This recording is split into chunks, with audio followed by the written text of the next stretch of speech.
อาชีต่อเรื่องดินของน้องสาวของชาวนางชื่อ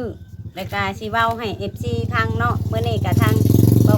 โอมาแล้วกระทางเบาเวียงเนาะกระทางช่องชาวนางเองเอ้าสบายดี เพิ่ เพิ่ น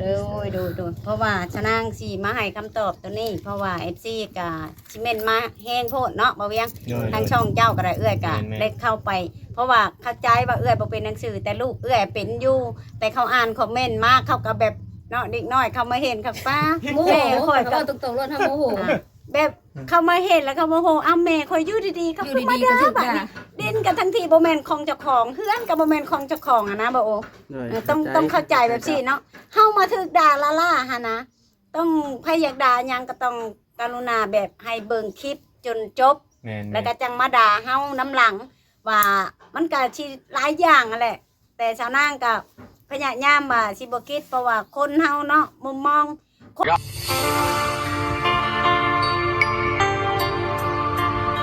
คนที่บ่มักเฮาเฮ็ดได้เขาก็บ่มักเฮาอยู่ดี แต่ข้อยก็สิขอบอกว่าเพราะว่าน้องสาวเพิ่นก็ได้สั่งมาคือคำตอบสิให้เพิ่นพังเสียงนํกัน เพราะว่าคำตอบเพิ่นยุติเบิดแล้ว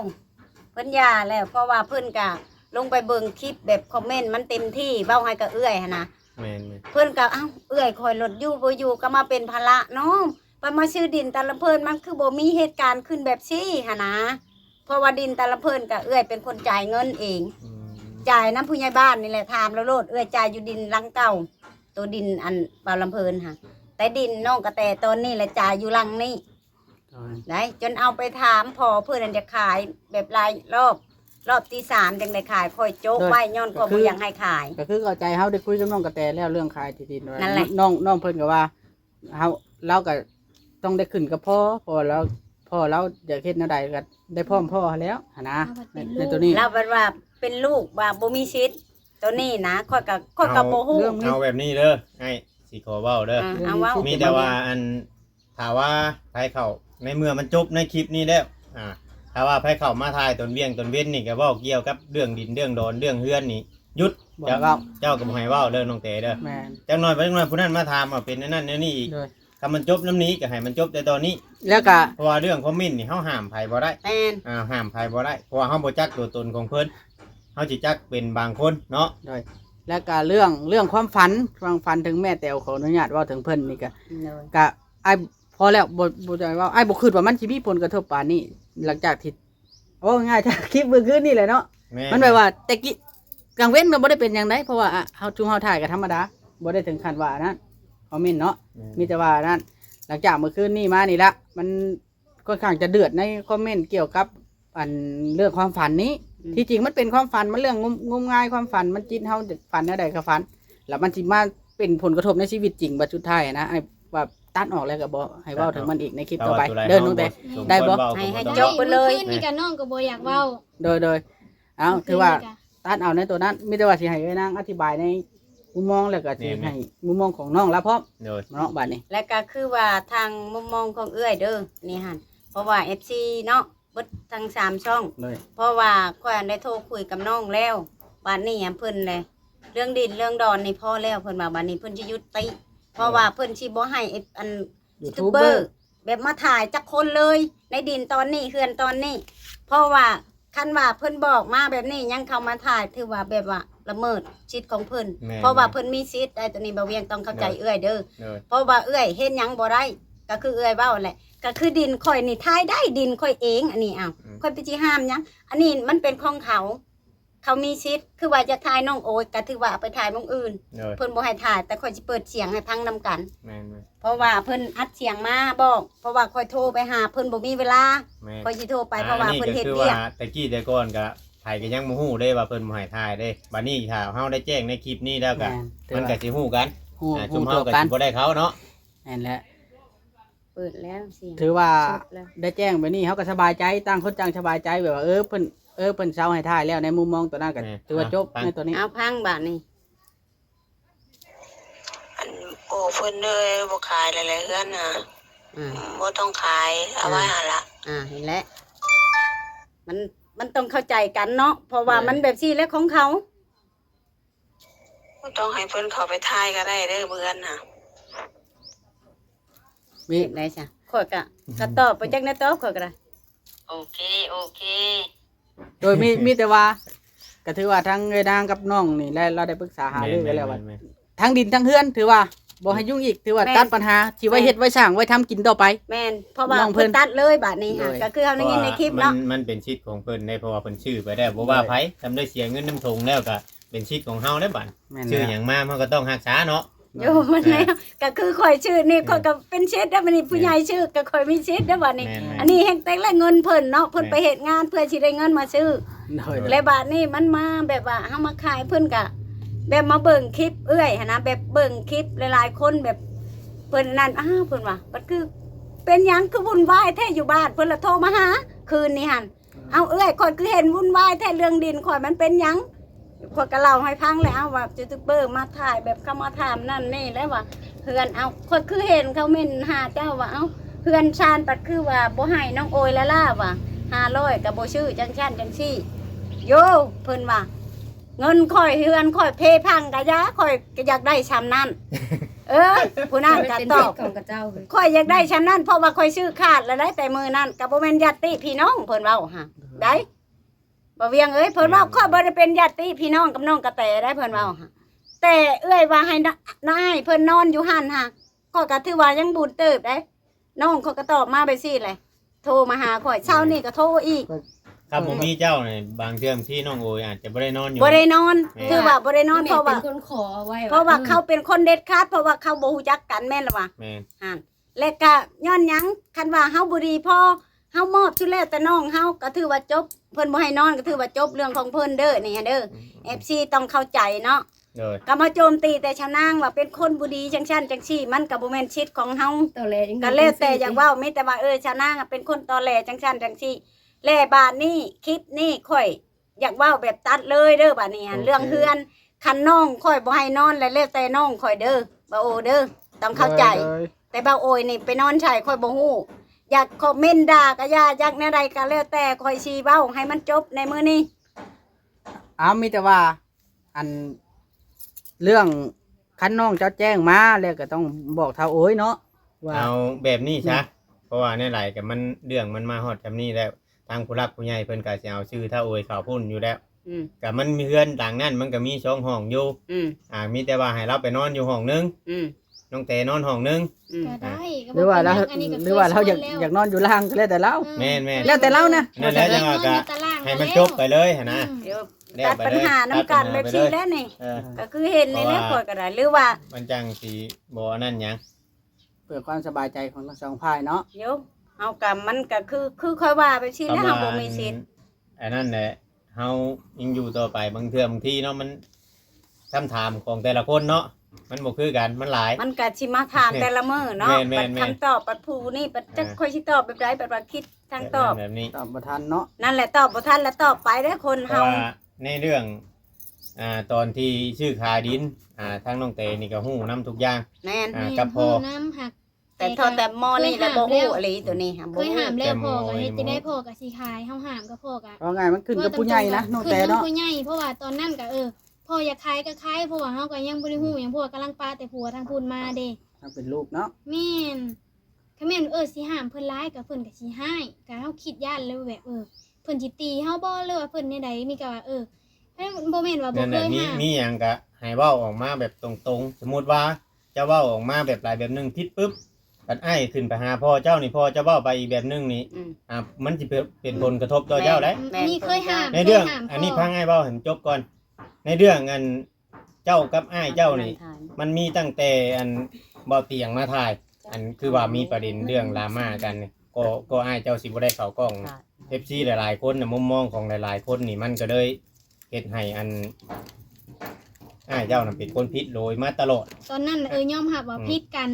แม่น ผิด ๆ กันเพิ่นให้กันแล้วก็ร่วมไปฮอดพ่อฮอดอีหยังแล้วก็ผิดกันแล้วก็เลยย้ายไปอยู่บ้านนุ่นสันตอนนั้นก็ มัน ก็ ผิด เลย กัน ว่า กับอ้ายเจ้า ผิ กับ ด เจ้า กัน นํ กับอ้ายทางอันนี้ก็ เอ บ่ ฟ แม่น ซี ว่า นี่เพิ่นเบิ่งเบิดตั้งแต่แรกๆแล้วเพิ่นเบิ่งก็แต่เขานั่งตุ๊กนั่งติ๊กยังบ่ได้นุ่งส่งเพิ่นเบิ่งจนเท่าปัจจุบันนี้วันนี้ก็เพิ่นค้นคลิปเก่าแล้วเพิ่นก็ไล่ออกมาให้เบิ่งคลิปเก่าเพิ่นส่งออกมาให้เบิ่งชุมเฮาก็ไล่เบิ่งชุมเฮาก็ศึกษาเบิ่งได้มันมีผล เสียหลายอย่างในคำตอบคำถามแต่เฮาบ่อยากให้อัน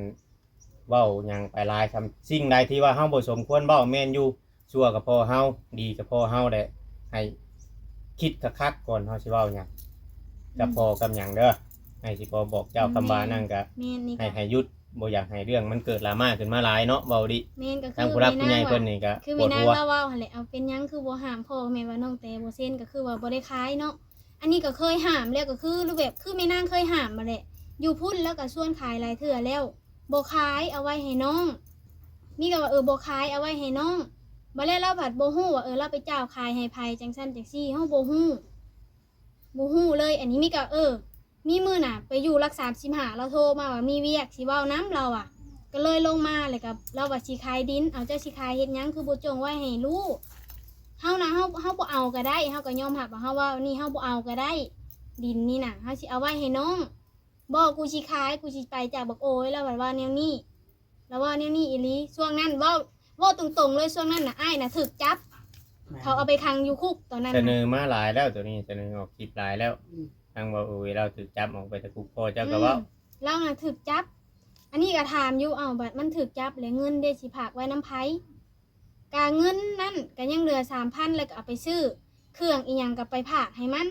แต่บ่ฮู้ว่ามันได้หรือมันบ่ได้อันนี้ก็ ต้องได้แหละเนาะเพิ่นฝาก แล้วก็ เพิ่น ไว้ให้อันผู้อันนี้ไปใช้แล้วออกบ่เจ้าฮู้อ แล้วก็ ยู่บ่ เงินน่ะเอาไว้นำแม่นาง ไว้ แม่ น้ำ นาง ข่อย2,000 เออ แต่บัดนี้แหละเขาน้องกระแตบ่อยู่เอาไว้น้ำข่อย2,000แล้วบัดนี้หลังจากเฮิงเติบแล้วมีทางลุงมืดเรามาเอาน้ำข่อยแล้วเราไปเขี่ยไปไถมาโอยออกมา ก่อนเจ้าอันนั้นก็เจ้าก็โทรมาถามเฮา นั่นแหละ ว่ายังเดือน 2,000หมอนี่บัดบ่ฮู้ว่านี่ว่า แม่ เงิ น น บ่ฮู้เพราะว่าเพิ่นบ่ได้อยู่เด้เนาะเพิ่นก็บ่ฮู้อยู่แล้ว แม่น เพราะว่าฮู้แต่น้องกระแตกับพ่อเพิ่นแล้วกับสาวนางฮู้เพราะว่าเพิ่นฝากไว้เด้เงินตัวนี้ค่ะ ก็คือแม่นางว่าอะไรสิขายไปเฮ็ดหยังเราพัดอ้างว่าสิขายไปเฮ็ดบุญน้ำมี ถามข่อยจะเอาไปถามกะกับบ่ได้นั่นเรื่องเบาเตียงนี่กะก็ขอโทษขออภัยนำ FC เนาะข่อยก็บ่ได้ถามแท้เพราะว่าข่อยคิดว่าเขาน้องกระแตโทรเคลียร์กันแล้วข่อยก็บ่ได้ลงถามอหลีแต่เอาเพิ่นน่ะไปถามอยู่เฮือนผู้ใหญ่บ้านว่าขายไปเพื่อเหตุผลหยังอันนี้อันใด อืม ก็เหตุผลคือว่าจากเหตุบุญเอ้าเหตุบุญคือบ่พากันหาเอาเพิ่นก็ยังบอกอยู่ มันแม่นบ่เหตุผลอันนี้จุมเจ้าขายแล้วสิไปอยู่ไสเพิ่นก็ยังเคยถามอยู่พยาบาลหั่นแต่เนี่ยใดเพิ่นก็ยืนยันสิขายน้องก็เลยคิดว่ามันอยู่ติดกันบ่เวียงแล้วก็เลยซื้อออกมาเพราะว่าก็แม่นอยู่เพิ่นจงทางไว้นี่แดนน่ะบ่ได้ฮอดพี่เด้อแดนตึกขากกมักสิดา ค่ะ ฮะ มักสิดานะ ตึกขันไปหั่นได้ดินหั่นตัวนี้แล้วเพิ่นจงทางใส่ทางตัวนี้ เจ้าของดินที่ชื่อตะกี้หั่น โดย มันบริกว้างว่าฮอดพี่ได้เห็นบอกข่อยจะเฮ็ดหัวอยู่พี่หั่น มันเป็นทาง ตอน ซ นั้ อย น เนาะ นี่เป็นทางเขาเนาะ แม่นมันเป็นทางเข้าใช้เฮือนหลังนี้ อืม โอ้ข่อยเข้าใจแล้วข่อย เข้าใจแล้วบาดนี้บ่แม่นว่าสิคุ้งคุ้งฮอดเฮือนนางบ่แม่น ดินน่ะบ่มีชื่อตาจ้อย นี่ บ่ นี่ยังเฮา ดิ อัน น นั้น หั่ ได้ น นี่ บ่มี นี่เขา ชื่อ ยัง แต่ เข้า จ ใจ อย ผิดได้นี่เขาว่า ชื่ เดี๋ย อ วนี้ ตั้งแต่ก็บ่ได้มีบ่ จำผิดได้ ชื่อน้องก็แต่ ชื่อลูกนี่มีบ่ มีจะบอกคือบ่มีบ่ เพราะว่าตอนเพิ่นซื้อดินเฮ็ดเฮือนน้องบ่ได้อยู่นํเพิ่น ยันบ่มีหรอกเนาะ มีแต่ชื่อ ตั แม่ วอย่างละน้อยเด้ มีแต่ชื่อแม่ ตอ ผู้ น เดี นั้ ย น ว เขาได้15ปีนึง มีแต่ชื่อยายแต๋ว 15 16 ในอันนั้นหั่นในใบขอบทองอันนั้นหั่นเพราะว่าเพิ่นชื่อให้เบาเตียงชื่อให้แหละเพิ่นเฮ็ดใบขอบทองเลยได้ โดย ดินตอนนั้นฮะบ่แม่นสิคือดินข่อยนี่ชื่อมีแต่ใบชื่อขายแหละฮักกลับมาเฮ็ดปีเมื่อกี้นี้ของข่อยฮะ ถึกช่วงจังว่าเพิ่นมาเฮ็ดตัวนี้เนาะ แม่นไปที่ถึกเลยแล้วแบบชื่อแล้วแล้วเฮ็ดเลยก็ถือว่าแบบซี่แล้วเนาะ FC ก็แล้วแต่ให้เบิ่งคลิปจบพ่อแม่พี่น้อง มีแต่ว่าบ่ให้ด่าแล้วก็ บ่ พาดพิงถึงนางกับน้องเพิ่นเพราะว่ามันเป็นสิทธิ์ของเพิ่นเพิ่นชื่อโดย มัน เงินหามาโดยทุจริตแล้วก็เพิ่นชื่อขาดตัว มีการลงรายลักษณ์อักษรจากการจัดตั้งเนาะ แม่น ด้วยน้ำผักน้ำแดงเพิ่นเนาะ แม่นเพราะว่าเงินเพิ่นแต่เฮามันก็บ่มีสิทธิ์หยังก็คือว่าแหละบ่เวียงเอ้ย แม่น เพิ่นสั่งห้ามบ่ให้ถ่ายเฮาก็สิได้บอกก็คือแบบซี่แหละก็คือเฮาเปิดคลิปเสียง ถ้า ให้ เฮา ฟั เว้าง ว่า FC เพิ่นมาล่าเฮาเนาะ นั่นแหละกันเฮาเว้าเพิ่นประมาดา อันนั้น ก็เฮาก็บ่จักความสิให้คำตอบแหละเฮาก็ว่าเฮาก็ใจดีเติบหนึงบ่โอ้เอ้ยเพราะว่าให้น้องเพิ่นได้นอน เพราะว่าแต่ข่าวเจ้ายังบ่ได้มาช่วยน้องก็แต่บ่ได้อยู่นี่แม่นล่ะว่าโมโอ้ยก็ได้นอนอยู่นี่ประจำคันคือแบบบางคนชื่อก็ถือว่าเขาตัดจบบ่ให้เจ้านอนแล้วชิดของเขาก็ต้องเข้าใจแบบ เว้า นี้ ความชื่อสมมุติว่าเป็นเฮาเจ้าข่อยนี่สิเฮ็ดได้บ่น้องบ่เวียง แม่น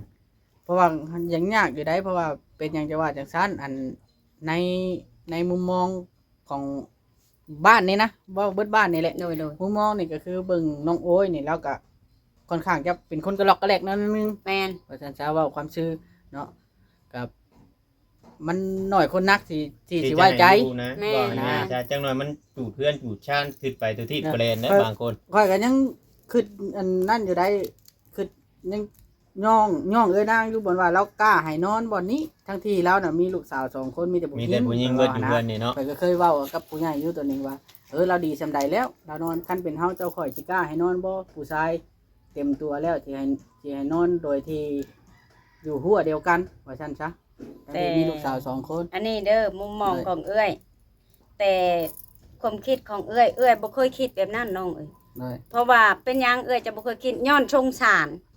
บ่เคยคิดว่าย่านเพิ่นเฮ็ดแนวนั้นแนวนี้ได้เว้าแบบออกมาจากใจเลยได้อันนี้หั่นจังได้ให้เพิ่นอยู่ค่ะบ่เคยอีกว่าสิคิดว่าเพิ่นสิเป็นคนโกรธกันเลยแต่เฮาเห็นอยู่แต่เฮาคิดคือสิบ่เป็นแบบนั้นดอกความมีแต่คิดแบบนี้ อันนี้ จังให้เพิ่นอยู่หั่น ความมีตนสงสารเห็นแต่น้อยเนาะ นั่นแหละ เห็นแต่น้อยๆแต่แบบว่าเขาอยู่แต่กี้นะความชีวิตของคน ต่าง นั่น คนต่างทุกข์ว่าซั่นๆเอ้ย แม่น มันเลยตนกัน แม่นกับปันแฮงมาอยู่ติดกัน ทั้งที่มันบ่แม่นญาติพี่น้องเนาะคนเฮาหนนะความคิดหันมุมมองหนนะเฮาก็ยังว่าก็แล้วแต่เพิ่นสิคิดเฮาก็ยังได้ให้อยู่ชำนี้ก็คือว่าแบบซี่แหละก็คือว่าจบเพิ่นบ่ให้ขายอีกบัดนี้ค่ะ มีแต่ว่าถ้าทั้ง FC หรือว่าผู้รักผู้ใหญ่คิดว่าอยากไทยขึ้นก็ถือว่าเพิ่นปิดจ็อบแล้วเด้อพี่น้องเนาะถือว่าเพิ่นสิเก็บไว้ ว่า เพิ่นสิ ง่าย เก็บ ๆ ไว้ ถ้าว่าสิช่วยอดีก็ เฮ็ด ได้ ไว้สร้าง มีแต่คอมเมนต์เข้ามาชื่อเนาะ เลย มีแต่คันว่ามีผู้ใหญ่อยากชื่อแล้วมีแต่ไปหาทำชื่อบนใหม่โลด เลย ดินตอนนี้ก็ถือว่าเพิ่นปิดจ็อบแล้ว เลยถือว่าเพิ่นบ่อยากให้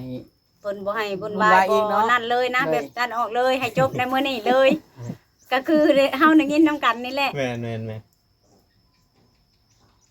ก็กะเพิ่นเดี๋ยวนี้แหล้วก็กะเนาะก็มาเว้าให้ FC ฟังก็แล้วแต่เด้อก็ ถือว่าเข้าใจบัดนี้เนาะถ้า โดย อันนี้ก็เฮาสิเว้าในนี่เลย โดย FC เบ่สุผู้สุคนแล้วก็เอ้ยนางถ้าสมมุติว่าเอ้ยนางนี่บ่อนุญาตให้ถ่ายแล้วนี่เฮาก็สิบ่ถ่ายได้บัดนี้ แม่น ถือว่า FC ที่ไปโจมตีแล้วล่ะที่มาเดือดกันอีกบ่ได้บัดนี้เนาะ แม่น เนาะต้องเข้าใจน้ำบัดนี้ แม่น คือว่าเอ้ยนางเราก็สิทำมาหากินของเราก็บ่อยากให้เดือดใช่เรา บ่ได้ โยมบ่ได้นอนเมื่อคืนนี้แม่คืนนี้บ่ได้นอนบ่หลับเลยบ่เห็นก็คือมื้อนั้นมาแต่ไปรับจ้างเนาะปลูกมันความเมื่อยชำใดจ้าว่าเบิ่นมื้อมาตากแดด มันบ่เคยผ่านสนามคือจุมเฮาเนาะ แม่น ความเดือดได้ กันนึง ต้ม มา เดือด เฮาบ่เคยผ่านแบบนี้ก็เข้าใจอยู่คือเขาว่าปล่อยวางอยู่แต่ข่อยก็เป็นคนประสาทอยู่แล้ว รู้หัวใจเนาะ แม่นเป็นประสาทอยู่แล้วแบบคันคิดนี่กินข้าวบ่ได้นอนบ่หลับ ม เอายาระงับไว้แต่ละมื้อค่ะ แล้วมาเห็นแบบเดือดแบบชีแห้งว้าโธ่จังเป็นหยังได้แบบเป็นบ้าเลย ลูกในเฮือนนี่เว้าดังบ่ได้ใช่ข่อยนี่ถามโลดแบบลูกเว้าดังนี่ข่อยวูบแบบเมื่อยลงไปโลดนี่แหละข่อยจังว่าโลกโซเชียลนี่บ่ได้แล้วน้องข่อยนี่ เอามีแต่ว่าสิฝากเติมว่ากับน้องแต้ก็มีแต่ว่าให้ฮักให้แพงกันคือลูกคือเต้าคือเก่าแบบว่าอันนี้มันก็บ่ได้เกี่ยวกับน้องแต่แต่มันเกี่ยวกับ FC กับยูทูบเบอร์นี่แหละมาถ่ายแล้วก็ลงแล้วก็นั่น นั่นแหละก็ บ่ให้เครียดให้ลูกหลาน บ่ ใดก็ บ่ ได้ เคยคิดแบบนั้นคันข่อยเครียดหั่นข่อยเองเครียดตั้งแต่ดราม่าแต่ก่อนพุ่น โอ้ย เรื่องน้องกระแต เอ เด้ อ อ แม่นต้องแยกระหว่าง FC กับน้องแต่นี่บ่ได้เว้าหยัง อืม แล้วก็เจ้าก็บ่เคยเว้าหยังกับน้องแต่ว่า FC ผู้เพิ่นบ่เข้าใจน่ะเพิ่นโจมตีแล้วก็สองฝ่ายกันเอง นั่นแหละ แล้วบ่อยากให้มาปนกันแล้วบ่อยากให้คิดเครียดในใจกันเนาะอันนี้ก็ได้ คันแม่นน่ะคือคนเฮาก็ยุกแย่ให้ผู้นั้นผิดกัน แม่น ให้ผู้นี้ผิดกัน คันเฮาอ่านหลายก็แฮงอันนั้น แม่ก็ถือว่า แบบ แม่นยังก็ให้จบแบบลูกก็ให้จบ จบ ในมื้อนี้ ให้ฮัก แต่ ให้แพง สิ่ง กัน ที่อันนี้บ่ให้เว้าออกมาอีก โดย สิ่งที่บ่ควรเว้าบ่ต้องเว้าเรื่องของแม่อีกกับเรื่องของดิน โดย คือว่าให้มันจบเลยในคลิปนี้ เลยบัดนี้ เขา โอ้ ถาม ถือว่ายังฮักแพงก็คือเก่าได้นี่เด้อเดี๋ยว ก็ เดี๋ยว ฮัก เค แพ รียด ง กัน คือ ได้ เก่าหั่นแหละ เนาะจังหน่อยเป็นน้ำมันเบาลิกับเบาเวียงชัยได้นี่เฮ็ดให้น้องแตกกับเอ้ยนางเดือดใส่กันนี่บ่แม่นบ่ได้เกี่ยวกันกับ มี ตัว แต่ นั้น ว่าเข้าใจกันแล้วเนาะมีแต่ว่านั่นแหละ ก็เข้าใจทางเจ้าพร้อมก็คือว่า ใช่ ก็บ่เครียดให้กันเจ้าก็ได้ มากระทำกันคือ เข้า เก่า ใจ เฮาบ่เครียดดอกเฮาบ่ได้มีแนวสิเครียด บ่ ดอก ก็คือเข้าใจใช่ไหมว่านางแล้วคือมาตั้งของคำถามแบบนี้ก็คือว่าก็ยังฮู้นี่แหละนี่บัดฮู้จากแล้วเนาะเฮาก็ต้องเข้าใจก็เข้าใจกับเฮาเลยเดิ แม่น ว่ามัน เฮา แนวนี้เฮาก็ค คนอธิบายไปสิเฮาก็ต้องเข้าใจอยู่แล้วแม่นเหรอวะ โดยเขาเข้าใจเขาเข้าใจ อืม เขาเข้าใจอยู่ อืม อันเขาเข้าใจเจ้าอยู่นะ อืม แนวใดก็ได้เพราะว่าแต่ว่า FC น่ะเพิ่นบ่เข้าใจแล้วก็ผู้ใหญ่เพิ่นน่ะอยากให้เฮามาเฮ็ดคลิปตัวนี้ อืม เพิ่นอยากคุยด้วยตัวเอง อืม นะเฮาจังมาเฮ็ดได้ นั่นแหละ บ่แม่นว่าเฮาจึงลืงดอกเนาะ แม่น ก็ต้องเข้าใจนํกันไปสิแหละ โอเคเอา โอเค จังได๋ เพ ก็ ราะ โอ ว่า เค บ่ให้ถ่ายหลายคนก็ถือว่าข่อยยังให้จบ อืม ไปเลย เอาโอ เพราะ เค ว่า มีแต่ว่า อ่า ถือว่าเอ้ยนางนี่ถือว่าปิดจอบในตัวนี้ในการถ่ายแล้วกันแล้วถ่ายวิถีชีวิตของเราเองบัดนี้เนาะ แม่นๆ มีแต่ว่าเราไปเยี่ยมน้องกระแตเยี่ยมป้าแก้วฉะนั้นชีวิตของเราแล้วก็บ่เกี่ยวกับเรื่องดราม่าในตัวนี้อีกคันถามชุกดิบกันนี่เห็นกันอยู่ ถามบ่เป็นหยัง ถาม แต่ หักแพงกัน แต่